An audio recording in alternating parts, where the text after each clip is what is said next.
So hello guys, तो weekly current affairs वाले video में मई महीने के दूसरे वाले हफ्ते का ये हमारा दूसरा वाला पार्ट होगा। तो चलिए बिना टाइम वेस्ट करे इसको स्टार्ट करते हैं। तो प्रश्न है, अभी किस देश के वैज्ञानिकों ने यूरेनियम के सबसे हल्के रूप की खोज की है? तो आंसर होगा चाइना। तो अभी चाइना के वैज्ञानिकों ने यूरेनियम 214 की खोज की है, जो कि यूरेनियम का अब तक का सबसे हल्का रूप है। यूरेनियम ये एक न्यूक्लियर फ्यूल है, और याद रखना इसी को येलो केक भी बोला जाता है। और इसका इस्तेमाल कहां पे होता है यूरेनियम का? भाई न्यूक्लियर फ्यूल है तो न्यूक्लियर रिएक्टर में इसका इस्तेमाल होता है एज अ फ्यूल। और जिस यूरेनियम के आइसोटॉप को हम यूज करते हैं न्यूक्लियर रिएक्टर में, उसे कहते हैं U-235, U-235। और इसी को एनरिच यूरेनियम भी कहा जाता है। ये प्रश्न कई बार एग्जाम में रिपीट हो चुका है कि यूरेनियम का कौन सा रूप का प्रयोग होता है न्यूक्लियर रिएक्टर में एज अ फ्यूल? तो U-235। और एनरिच यूरेनियम किस रूप को कहते हैं? यूरेनियम 235 को कहते हैं। तो ये याद रखना है आपको। और अभी कौन सा खोजा गया? U-214। और इससे कौन सा कण निकल रहा है अगर पूछा जाएगा तो अल्फा पार्टिकल, अल्फा कण। ये जो यूरेनियम 214 है, ये अल्फा कण को, अल्फा पार्टिकल को उत्सर्जन कर रहा है। देखो चाइना की बात है तो इसकी कैपिटल बीजिंग होती है। यहीं पे आपको एशियन इंफ्रास्ट्रक्चर इन्वेस्टमेंट बैंक का और शंघाई कोऑपरेशन ऑर्गेनाइजेशन का हेडक्वार्टर मिल जाएगा। इसकी करेंसी रेनबिन है और प्रेसिडेंट है शी जिनपिंग। फिर बताइए, किस प्रौद्योगिकी कंपनी ने 2 नैनोमीटर चिप, जो कि सबसे छोटी और सबसे शक्तिशाली माइक्रोचिप है, ये बनाई है? तो आंसर होगा आईबीएम ने। तो अभी आईबीएम ने ये घोषणा की है कि उसने 2 नैनोमीटर की चिप बनाई है, जो कि अब तक की सबसे छोटी और सबसे शक्तिशाली माइक्रोचिप है। वैसे वर्तमान में अधिकांश जो कंप्यूटर हैं वो 10 नैनोमीटर या 7 नैनोमीटर की टेक्नोलॉजी का उपयोग करते हैं। कुछ कंपनियां हैं जो 5 नैनोमीटर की चिप भी पेश कर रही हैं। और मतलब ये जो संख्या है ना, जितनी ज्यादा कम होती जाएगी प्रोसेसर, उतना ही ज्यादा एडवांस होता जाएगा। आईबीएम ने इसको बनाया, तो आईबीएम मतलब होता है इंटरनेशनल बिजनेस मशीन। स्थापना 1972 में हुई थी। न्यूयॉर्क में मिलेगा हेडक्वार्टर। इसके चेयरमैन और सीईओ हैं अरविंद कृष्णा। इससे रिलेटेड एक प्रश्न मैंने आपको कई बार बताया कि एग्जाम में पूछा गया था एक बार, बिग ब्लू ये किसको कहा जाता है? तो आईबीएम को कहा जाता है, याद रखना। फिर बताइए, अभी स्पेस एक्स ने डॉग 1 मिशन लॉन्च करने के लिए किस क्रिप्टो करेंसी को पेमेंट के तौर पर स्वीकार करने की घोषणा की है? तो आंसर होगा डॉग कॉइन को। पहले तो ये क्लियर कर लो, ये जो डॉग 1 मिशन है ये एक चंद्र मिशन है, और इसे स्पेस एक्स कंपनी के द्वारा भेजा जाएगा। कब भेजा जाएगा? 2022 में। कौन से रॉकेट से भेजा जाएगा? तो स्पेस एक्स का रॉकेट है फॉल्कन 9 रॉकेट से। और इसमें जो पेमेंट होगा उसमें डॉग कॉइन का उपयोग होगा। ये क्रिप्टो करेंसी है, और इस क्रिप्टो करेंसी का भुगतान करेगी कनाडा की एक कंपनी है, geometric energy corporation. Crypto currency मतलब एक डिजिटल करेंसी है। और ये प्रश्न इसलिए ही इंपॉर्टेंट हो जाता है क्योंकि अभी तक किसी भी स्पेस मिशन में पहली बार किसी क्रिप्टो करेंसी का उपयोग किया जाएगा। स्पेस एक्स ये एलन मस्क की कंपनी है। और इससे एक पॉइंट आप याद रख लो, स्पेस एक्स ने एक साथ 143 सैटेलाइट को लॉन्च करके एक रिकॉर्ड बनाया था। और किसका रिकॉर्ड तोड़ा था इसने? इसरो का। क्योंकि इसरो इससे पहले 104 सैटेलाइट को एक साथ लेकर के गया था और एक रिकॉर्ड बनाया था, लेकिन स्पेस एक्स ने इसरो का रिकॉर्ड तोड़ दिया। बाकी देखो, क्रिप्टो करेंसी से याद रख लो, वर्ल्ड की पहली क्रिप्टो करेंसी कौन सी है? बिटकॉइन है। बिटकॉइन आपने सबने सुना होगा, बिटकॉइन तो आप सब जानते हो, है ना? ये डॉग कॉइन शायद पहली बार सुन रहे हो। क्रिप्टो करेंसी एक डिजिटल करेंसी है जो कंप्यूटर पे ही चलती है, डिजिटल वर्ल्ड में चलती है। और इसका जो बिटकॉइन की अगर बात करेंगे तो इसका निर्माण किया था किसने? सातोशी नागामोता ने। सातोशी नागामोता ये जापान के हैं। अभी फेसबुक की डिजिटल करेंसी भी न्यूज में थी, जिसका नाम पहले लिब्रा रखा था, बाद में चेंज करके डायम रख दिया। डायम, डायन नहीं, डायम। और अभी यूके के द्वारा खोजी जा रही नई डिजिटल करेंसी का नाम क्या है? ब्रिटकॉइन। और अभी किस देश की क्रिप्टो करेंसी पे प्रतिबंध लगाया गया था? टर्की। ये भी ध्यान रख लो। बढ़ते हैं आगे।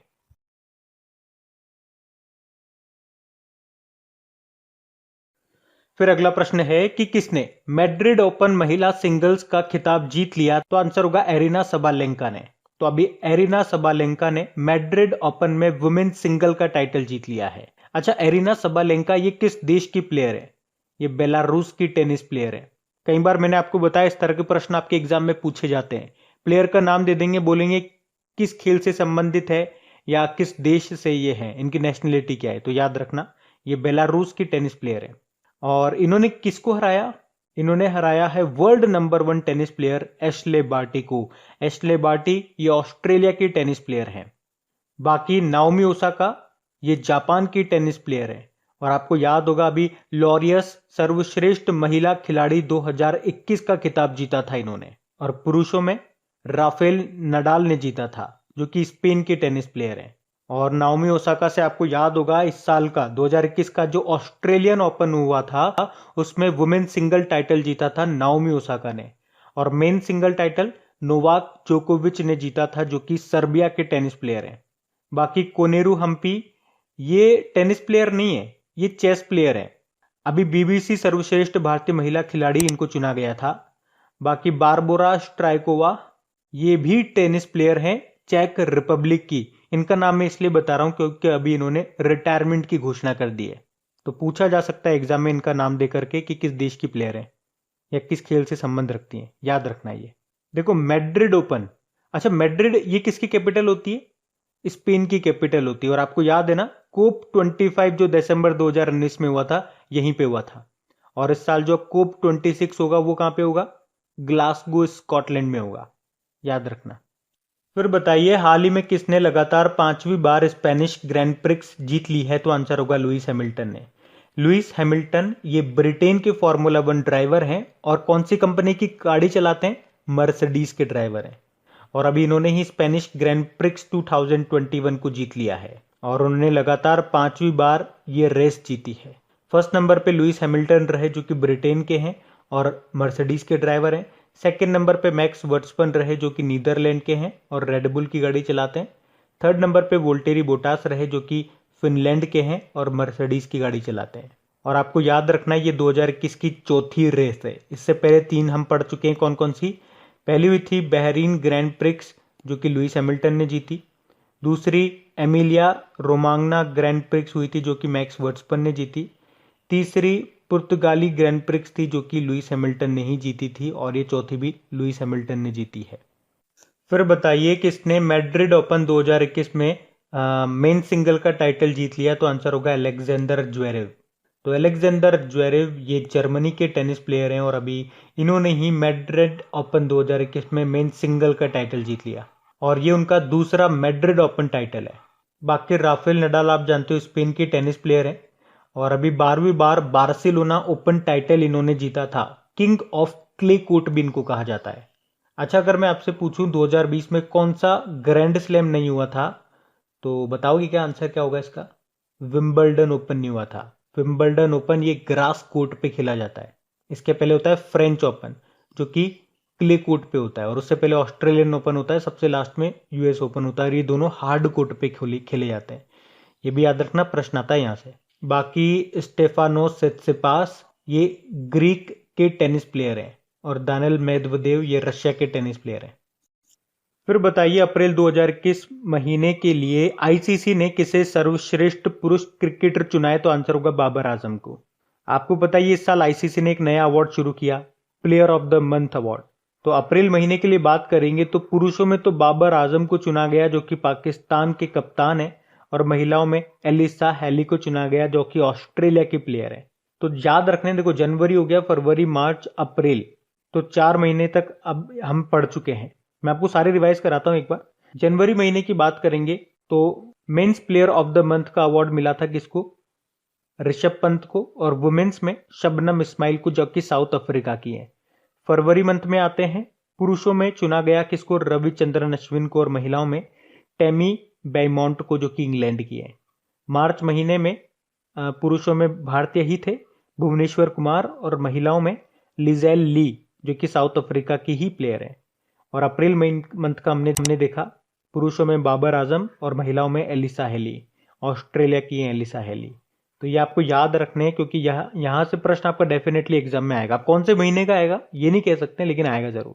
आईसीसी स्थापना होती है 1909 में, हेडक्वार्टर दुबई यूएई में है। सीईओ मनु सहानी है। और अभी चेयरमैन कौन है? ग्रेग बार्कले हैं, जो कि न्यूजीलैंड के प्लेयर है। 2023 के आईसीसी जो वनडे वर्ल्ड कप होंगे वो आपको पता है कहाँ होंगे? भारत में होंगे।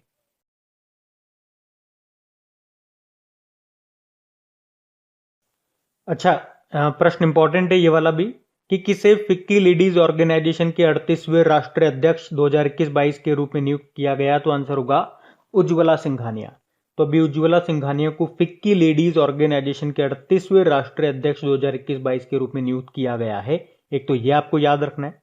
और इन्होंने किनका स्थान लिया? जानवी फूकन का स्थान लिया, जो कि 2020-21 में 37वें नंबर की राष्ट्रीय अध्यक्ष रही थी।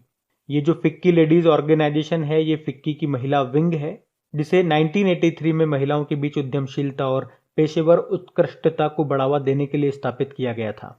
फिक्की मतलब क्या होता है? Federation of Indian chamber of commerce and industry. और इसके वर्तमान में अध्यक्ष कौन है? उदय शंकर है। देखो, ये नाम जो है रुमाना सिन्हा सहगल, इंपॉर्टेंट है।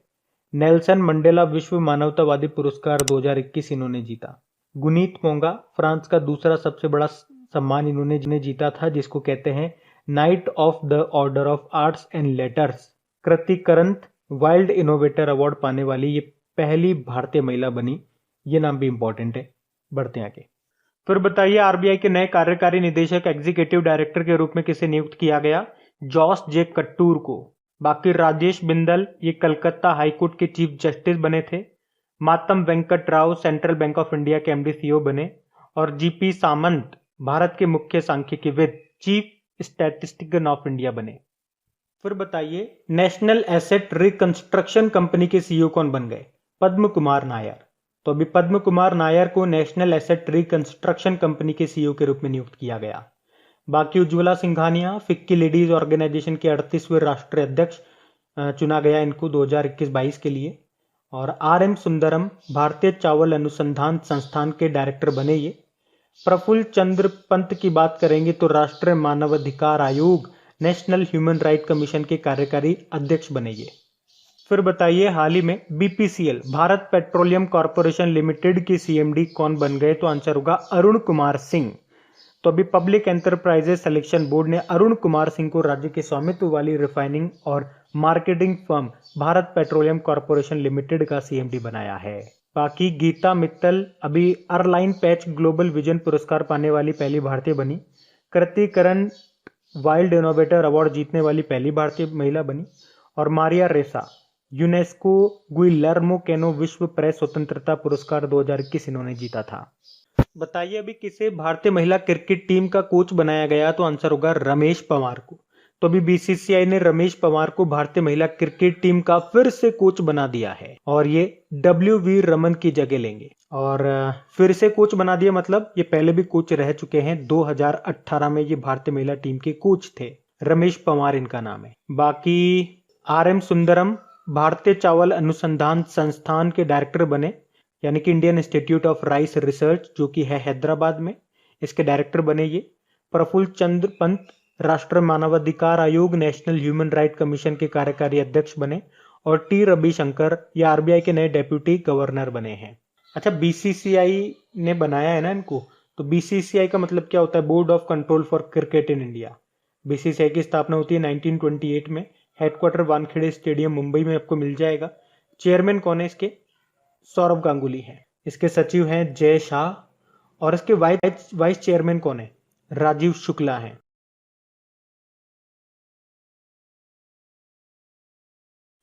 फिर बताइए, हाल ही में किस राज्य सरकार ने कोरोना रोगियों के लिए आयुर्वेदिक टेलीमेडिसिन सुविधा को शुरू किया? तो आंसर होगा हरियाणा सरकार ने।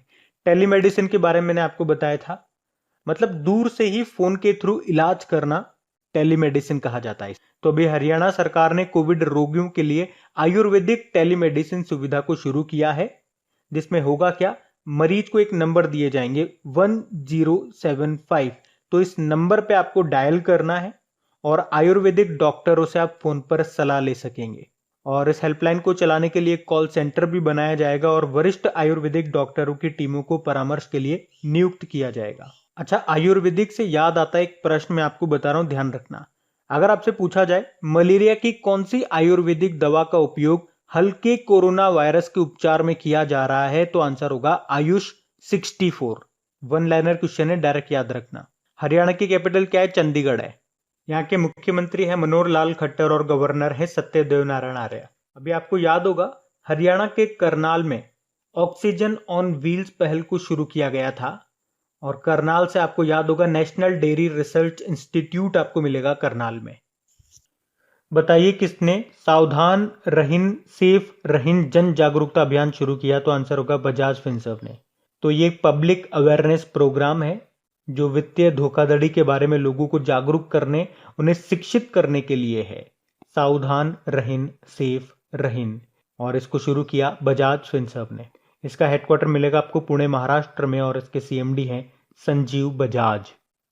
फिर आपको बताना है अभी किस राज्य ने मुख्यमंत्री कोविड उपचार योजना शुरू की? तो आंसर होगा मध्य प्रदेश सरकार ने। तो ये मुख्यमंत्री कोविड उपचार योजना शुरू की है मध्य प्रदेश की सरकार ने, और इस योजना का उद्देश्य क्या है कि आर्थिक रूप से कमजोर जो कोविड-19 के मरीज हैं उनको मुफ्त में उपचार उपलब्ध करवाना। मतलब आर्थिक रूप से कमजोर जो लोग हैं उनको इसका फायदा मिलेगा। वैसे आपको याद होगा अभी मध्य प्रदेश सरकार ने कोरोना रोगियों के लिए मुफ्त स्वास्थ्य आहार योजना भी शुरू की थी। बाकी हरियाणा अभी कोरोना रोगियों के लिए आयुर्वेदिक टेलीमेडिसिन सुविधा को शुरू किया। हिमाचल प्रदेश ने पर्वत धारा योजना को शुरू किया। बिहार ने संपत्ति स्वामित्व योजना को शुरू किया था अभी। मध्य प्रदेश की कैपिटल आपकी क्या है? भोपाल है। मुख्यमंत्री हैं शिवराज सिंह चौहान। आनंदीबेन पटेल यहाँ की गवर्नर है। फिर बताइए अभी किस राज्य ने और स्कॉलरशिप प्रोग्राम को शुरू किया? तो आंसर होगा त्रिपुरा ने। तो अभी त्रिपुरा के जो शिक्षा मंत्री हैं रतन लाल नाथ, उन्होंने राज्य के सभी छात्रों के लिए श्री अरबिंदो सोसाइटी के और स्कॉलरशिप प्रोग्राम को शुरू किया है। तो इसमें छात्रों को माइक्रो स्कॉलरशिप दी जाएगी और इसका उद्देश्य है उन्हें पढ़ाई के लिए प्रेरित करना। मतलब इसमें बच्चों को हर महीने टेस्ट लिया जाएगा और उसमें अच्छा परफॉर्म जो करेगा उसे हर महीने 1000 रुपये तक की स्कॉलरशिप दी जाएगी। देखो इसकी कैपिटल अगरतला है। मुख्यमंत्री हैं बिप्लब कुमार देब और गवर्नर कौन है? रमेश बैस। फिर बताइए हाल ही में किस राज्य या यूनियन टेरिटरी ने वरिष्ठ नागरिकों के लिए वाहन हेल्पलाइन कोवी वैन को शुरू किया? तो आंसर होगा दिल्ली। तो अभी दिल्ली पुलिस ने कोविड-19 के बीच अपनी आवश्यक जरूरतों से जूझ रहे वरिष्ठ नागरिकों के लिए एक हेल्पलाइन नंबर को शुरू किया है और वो हेल्पलाइन नंबर है 01226241077। ये याद नहीं रखना, वो तो मैं आपको ऐसे ही बता रहा हूँ।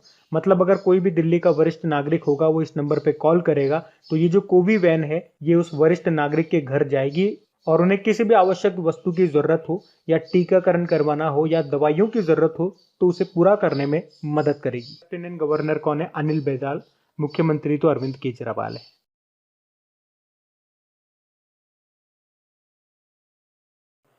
फिर बताइए हर ग्रामीण घर में एक नल कनेक्शन सुनिश्चित करके हर घर जल वाला राज्य या यूनियन टेरिटरी अभी कौन सा बन गया?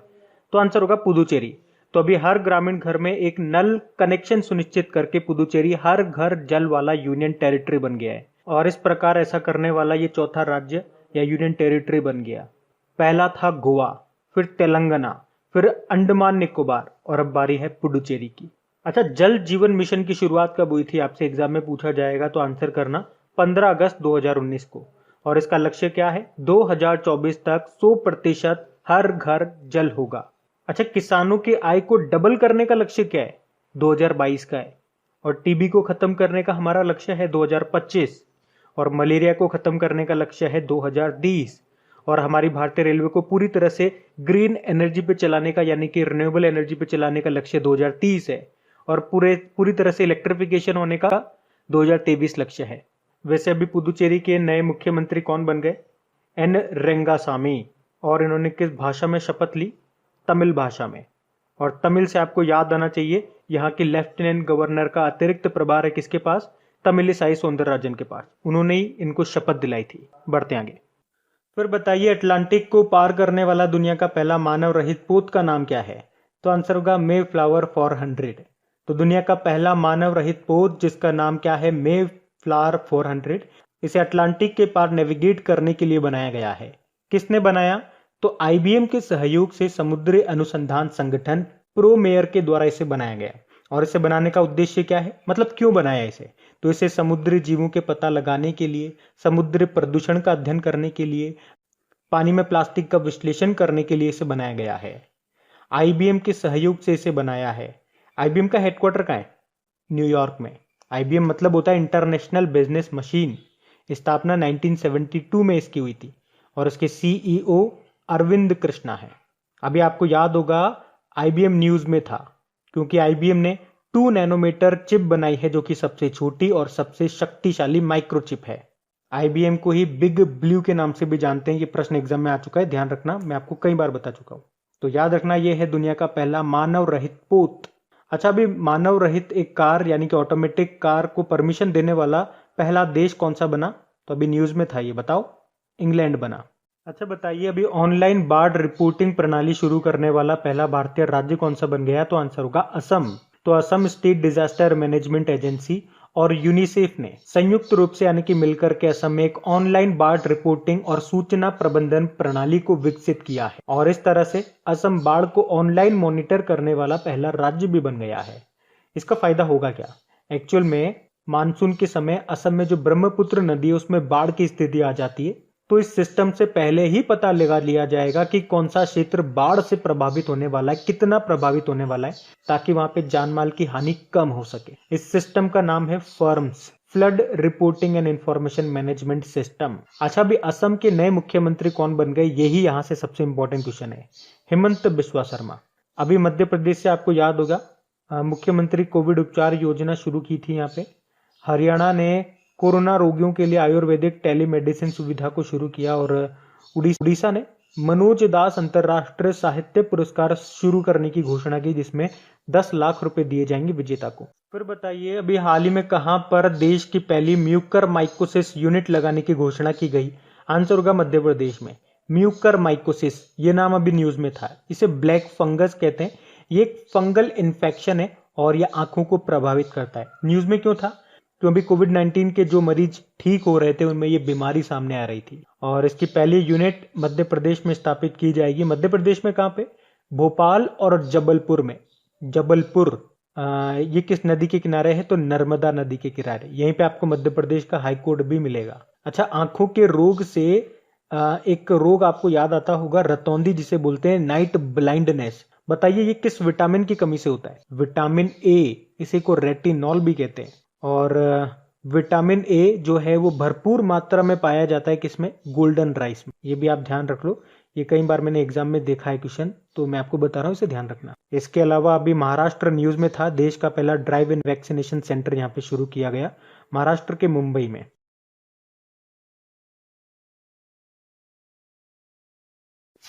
फिर बताइए, हाल ही में एलिफेंट इन द वॉम्ब, ये जो बुक है इसको किसने लिखा है? कल्कि कोचलिन ने। बॉलीवुड एक्ट्रेस हैं ये कल्कि कोचलिन और इन्होंने अपनी पहली बुक लिखी है जिसका नाम है एलिफेंट इन वॉम्ब।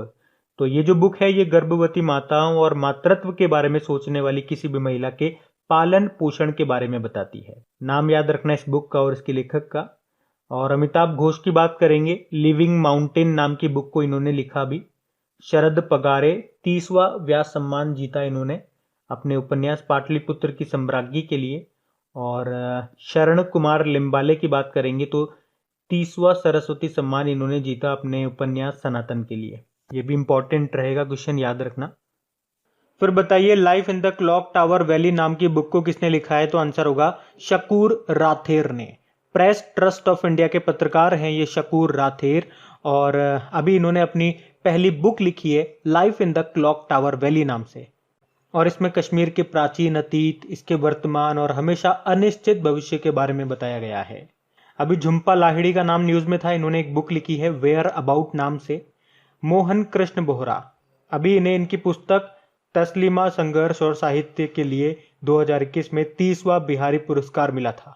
और देवीर सिंह भंडारी युवा Bharat the heroes of today नाम की बुक लिखी। फिर बताइए, हाल ही में बुद्धा इन गंधारा नाम की बुक को किसने लिखा? तो आंसर होगा सुनीता द्विवेदी ने। बाकी शकूर राथेर इन्होंने बुक लिखी थी life in a clock tower valley. कल्कि कोचलिन ने एलिफेंट इन द वॉर्म नाम की बुक लिखी और इंद्राणी मजूमदार ने सत्यजीत रे की एक बुक है अनदर डजन स्टोरीज, उसको बंगाली से इंग्लिश में ट्रांसलेट किया था इन्होंने।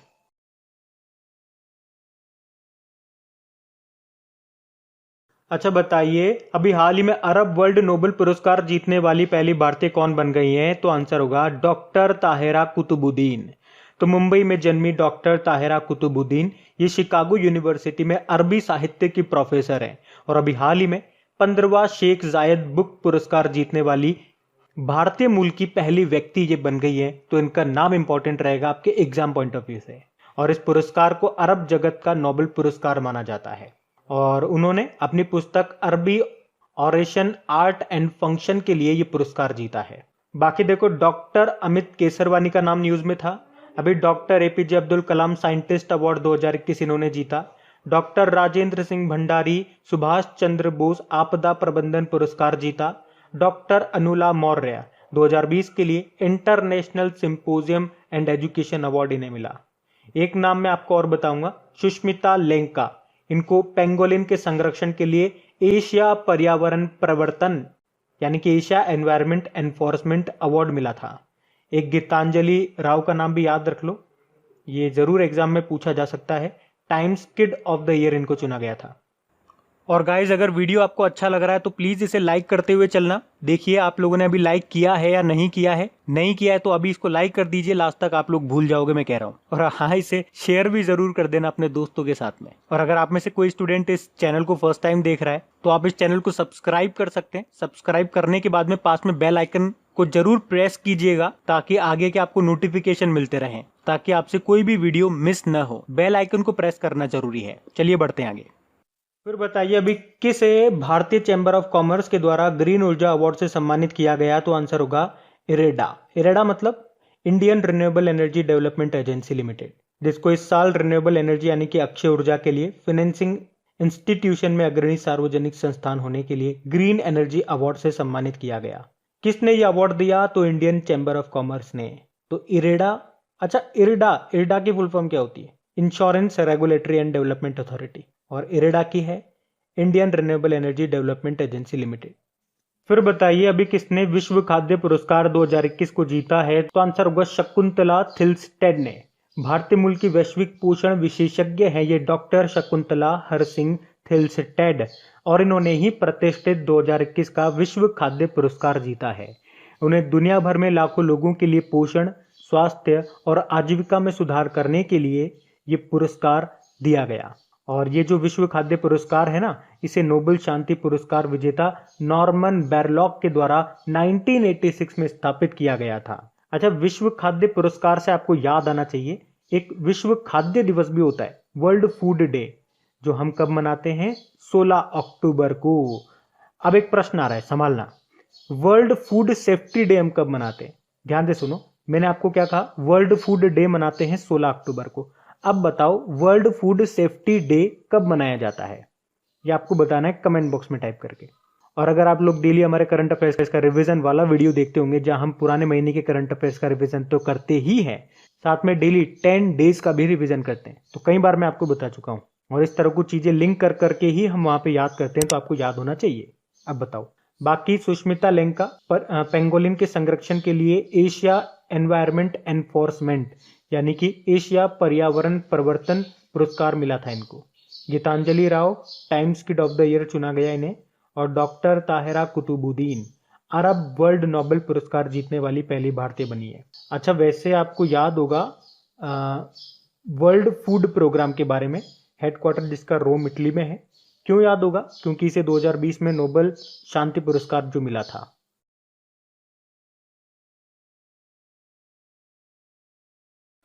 फिर बताइए अभी आरबीआई ने दूसरे विनियमन समीक्षा प्राधिकरण, इंग्लिश में कहेंगे तो रेगुलेटरी रिव्यू अथॉरिटी 2.0 की सहायता के लिए किसकी अध्यक्षता में सलाहकार समूह का गठन किया?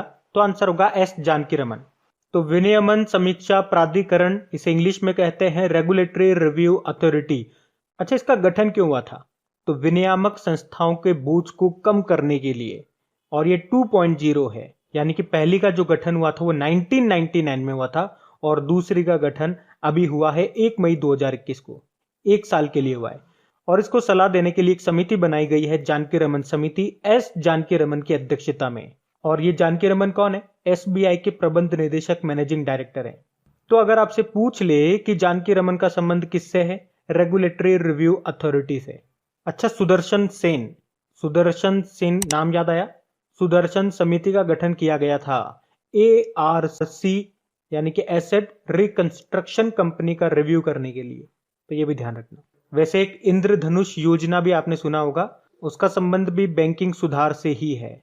एक मिशन इंद्रधनुष भी है जिसकी शुरुआत हुई थी 25 दिसंबर 2014 को। उसे टीकाकरण के लिए स्टार्ट किया गया था, है ना। तो कंफ्यूज मत होना इंद्रधनुष योजना में और मिशन इंद्रधनुष में, मैंने दोनों बता दिया आपको। फिर बताइए अभी किस बैंक ने कॉमन सर्विस सेंटर डिजिटल सेवा पोर्टल पर चैटबॉट ईवा को लॉन्च किया? तो आंसर होगा एचडीएफसी। और ये चैटबॉट काम क्या करेगा? तो ग्रामीण क्षेत्रों में बैंकिंग सेवाएं प्रदान करेगा और ग्रामीण स्तर पर उद्यम यानी कि एंटरप्रेन्योर को बढ़ावा देने के लिए इसे लॉन्च किया गया है। वैसे अभी central bank of India news में था क्योंकि इसने इम्यून इंडिया डिपॉजिट स्कीम को शुरू किया था। आरबीएल बैंक आपको पता होगा पे बाय बैंक एप्लीकेशन के लिए मास्टर कार्ड के साथ समझौता किया इसने। और शिवालिक मर्केंटाइल कोऑपरेटिव बैंक ये पहला कोऑपरेटिव बैंक बना जिसे आरबीआई ने स्मॉल फाइनेंस बैंक के रूप में काम करने की अनुमति दी है। बाकी एचडीएफसी बैंक की बात करेंगे, इसका हेडक्वार्टर मुंबई में है, एमडी सीईओ उसके शशिधर जगदीशन है। अच्छा बताइए अभी हाल ही में किस बैंक ने आई चूज माई नंबर सुविधा शुरू करने की घोषणा की है? तो आंसर होगा जन स्मॉल फाइनेंस बैंक ने। तो अभी जन स्मॉल फाइनेंस बैंक ने भारत में अपने जितने भी कस्टमर्स हैं, ग्राहक हैं, उनके लिए आई चूज माई नंबर सुविधा को शुरू करने की घोषणा की है। मतलब आपका जो अकाउंट होगा, चाहे वो सेविंग अकाउंट हो चाहे वो करंट अकाउंट हो, तो आपके अकाउंट नंबर के जो लास्ट के 10 डिजिट होंगे ना, तो लास्ट के वो 10 अंक 10 नंबर आप अपने हिसाब से अपने पसंदीदा अपने लकी नंबर को चुन सकोगे। अभी आईसीआईसीआई बैंक ने आपको याद होगा एक डिजिटल प्लेटफॉर्म को लॉन्च किया था मर्चेंट स्टैक के नाम से। और एचडीएफसी बैंक ने स्मार्टअप उन्नति कार्यक्रम को शुरू किया था। जन स्मॉल फाइनेंस बैंक की बात करेंगे, इसकी स्थापना 2006 में हुई, हेडक्वार्टर बेंगलुरु में है और एमडी सीईओ इसके अजय कंवल है। इसकी टैगलाइन होती है पैसे की कदर।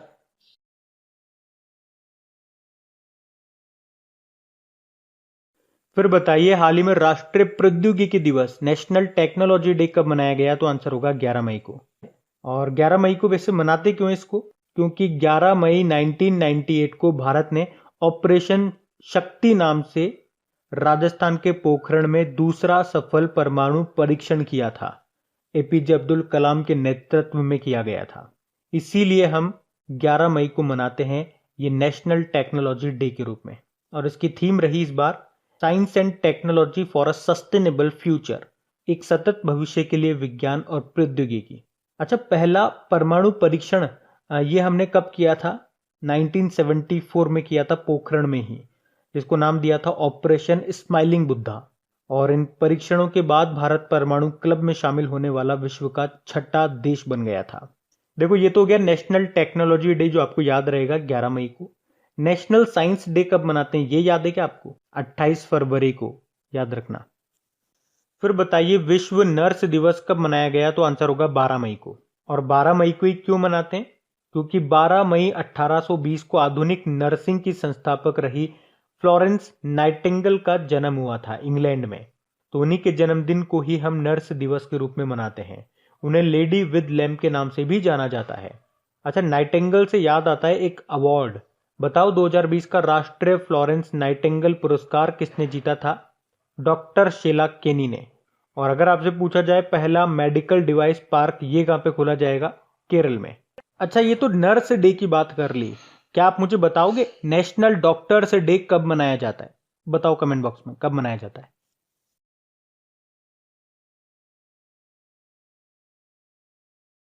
फिर बताइए अभी रघुनाथ महापात्रा का कोरोना के कारण निधन हो गया, वो क्या थे? मूर्तिकार थे। रघुनाथ महापात्रा ये एक प्रसिद्ध मूर्तिकार थे और ये उड़ीसा से राज्यसभा के सांसद भी थे। और अभी कोविड-19 के कारण इनका निधन हो गया। इन्हें 2013 में पद्म विभूषण, जो कि भारत का दूसरा सर्वोच्च सम्मान है, वो मिला था इनको 2013 में। और 2018 में राष्ट्रपति रामनाथ कोविंद जी ने इन्हें उड़ीसा से राज्यसभा के पहले व्यक्ति के रूप में नामित भी किया था। मूर्तिकार थे ये। अच्छा, क्या आप मुझे बताओगे आर्किटेक्चर की फील्ड में जो सर्वश्रेष्ठ पुरस्कार है वो कौन सा है? तो याद रखना प्रित्जकर पुरस्कार। इसे आर्किटेक्चर का नोबेल पुरस्कार भी कहते हैं। और अगर आप हमारा करंट अफेयर्स का रिवीजन वाला वीडियो देखते होंगे जहां पे हम डेली पुराने महीने के करंट अफेयर्स का रिवीजन करते हैं, तो वहां पे एक प्रश्न मैंने आपको रिवाइज करवाया था अभी कि 2021 का प्रित्जकर पुरस्कार किसे मिला? तो याद रखना दो जनों को मिला है, एनी लेकोटीन और जीन फिलिप को। अच्छा, ये जो पुरस्कार है क्या किसी भारतीय को कभी मिला है? मिला है ना। 2018 में मिला है। भारत के बाल कृष्ण दोषी को मिला है, तो ये भी ध्यान रखना।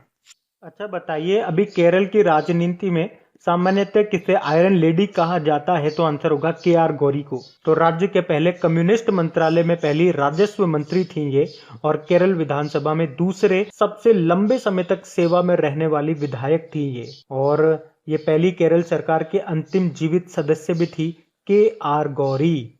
अक्सर केरल की राजनीति में इन्हें आयरन लेडी के रूप में जाना जाता है, और अभी इनका निधन हो गया। 102 वर्ष की थी ये। उसी तरह से भानु अथैया, ये नाम आपने जरूर और कई बार सुना होगा। ऑस्कर जीतने वाली पहली भारतीय महिला थी ये। गांधी फिल्म में कॉस्ट्यूम डिजाइन के लिए इन्हें ऑस्कर मिला था। निधन हो गया था अभी कुछ समय पहले इनका, तब इनका नाम न्यूज में आया था। अच्छा, भारत की मिसाइल वुमेन कौन है? इन्होंने अग्नि 4 मिसाइल बनाई थी, तो आंसर होगा टेसी थॉमस। बाकी भारत के missile man, the brand of India, नाम जानते ही हो आप, APJ अब्दुल कलाम।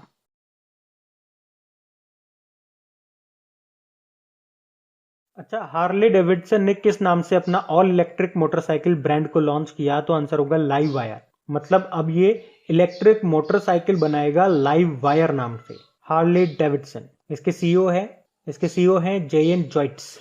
फिर बताइए, अभी हाल ही में 12,000 हॉर्स पावर के सोवे रेल इंजन को रेलवे में शामिल किया गया। इसे किसने बनाया है? इसे बनाया है Madhepura electric locomotive private limited ने। आपको याद होगा 2020 में हम लोगों ने पढ़ा था 12,000 हॉर्स पावर का पहला इंजन, उसको भारतीय रेलवे में शामिल किया गया था, और उसको बनाया था Madhepura electric locomotive private limited ने। और ये जो मधेपुरा फैक्ट्री है ये बिहार में है, और इसके निर्माण में किसने सहायता की थी? अल्टसोम कंपनी ने, जो कि फ्रांस की कंपनी है। और जो पहला इंजन था उसको पंडित दीनदयाल जंक्शन से शुरू किया गया था। हम लोग बात कर रहे हैं 2021 में। इसका जो 100वां इंजन है वो रेलवे को सौंप दिया गया है। इसका नाम है WAG-12B। इसका नंबर क्या है? 60100। फ्रांस की एक और कंपनी आपने सुनी होगी न्यूज में, दासोल्ट कंपनी, जिसने राफेल का निर्माण किया है। रेल मंत्री कौन है? हमारे पीयूष गोयल हैं। और कमेंट बॉक्स में टाइप करके बताओ अभी हमारे रेलवे बोर्ड के नए चेयरमैन और CEO कौन बने हैं। देखते हैं किस किस को पता है। फिर बताइए, अभी ई संजीवनी OPD यानी कि आउट पेशेंट डिपार्टमेंट को किसने विकसित किया? तो आंसर होगा CDAC ने। अच्छा, ये क्या है ई संजीवनी OPD? तो ये एक टेलीमेडिसिन सर्विस है। टेलीमेडिसिन के बारे में हमने पढ़ा था। फोन पर दूर से ही चिकित्सक सेवाएं देने को कहा जाता है टेलीमेडिसिन। कहां पे पढ़ा था हम लोगों ने? अगर पूछूंगा तो हमने पढ़ा था, आपको याद होगा, हरियाणा सरकार ने कोरोना रोगियों के लिए आयुर्वेदिक टेलीमेडिसिन सुविधा को शुरू किया था। अच्छा, अब इसमें क्या होगा? इसमें सेना के पूर्व जो डॉक्टर हैं वो कोविड-19 के मरीजों को ऑनलाइन परामर्श देंगे टेलीमेडिसिन के द्वारा, और इसे बनाया है CDAC ने। CDAC मतलब क्या होता है? Centre for development of advanced computer, जिसकी स्थापना हुई थी 1988 में, और इसका हेडक्वार्टर मिलेगा आपको पुणे, महाराष्ट्र में। आपको बता दूं, भारत का जो परम सुपर कंप्यूटर है वो भी इसी ने ही बनाया था। और इस ई संजीवनी OPD का उद्देश्य क्या है? दूर दराज के क्षेत्रों तक मेडिकल सुविधा को पहुंचाना। फिर बताइए, अभी किसने सांस्कृतिक विरासत संपत्तियों की सुरक्षा के लिए ID आर्ट मोबाइल एप्लीकेशन को लॉन्च किया? तो आंसर होगा इंटरपोल ने। तो अभी इंटरपोल ने एक मोबाइल एप्लीकेशन को लॉन्च किया है जिसका नाम है ID आर्ट। मतलब अगर कोई चीज चोरी की है और वो इंटरपोल की लिस्ट में रजिस्टर्ड है, तो आप उसे इस एप्लीकेशन के थ्रू तुरंत पहचान जाओगे, अगर वो वस्तु आपके पास आ जाती है तो, कि हाँ भैया ये चोरी की है। इंटरपोल की बात करेंगे, इंटरनेशनल क्रिमिनल पुलिस ऑर्गेनाइजेशन इसकी फुल फॉर्म हो गई। हेडक्वार्टर याद रख लो आप, लियोन फ्रांस में है, और इसके अध्यक्ष हैं जुर्गेन स्टॉक। फिर बताइए, हाल ही में किसने श्वास नाम से एक ऑक्सीजन कंसेंट्रेटर बनाया? तो आंसर होगा इसरो ने।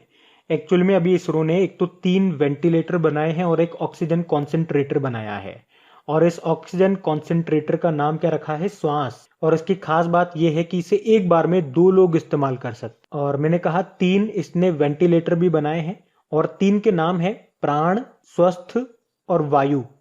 तो प्राण जो है ये एक बैग के रूप में है जिसमें से ऑटोमेटिक ऑक्सीजन मिलती है। स्वस्थ की बात करेंगे तो ये बिना बिजली के काम करता है। और वायु नाम का जो वेंटिलेटर है ये कम लागत वाला वेंटिलेटर है जो मुख्य रूप से व्यावसायिक रूप से उपलब्ध है। इसरो के अध्यक्ष कौन है? हमारे के शिवन है। और DRDO के कौन है? जी सतीश रेड्डी। फिर बताइए अभी किस राज्य सरकार ने अपने 9 मंत्रालयों के नाम बदल दिए हैं? तो आंसर होगा तमिलनाडु ने। तो अभी तमिलनाडु सरकार ने अपने 34 मंत्रालयों में से 9 के नाम बदल दिए हैं। जैसे कृषि मंत्रालय का नाम बदल के कृषि और विकास कल्याण मंत्रालय रख दिया।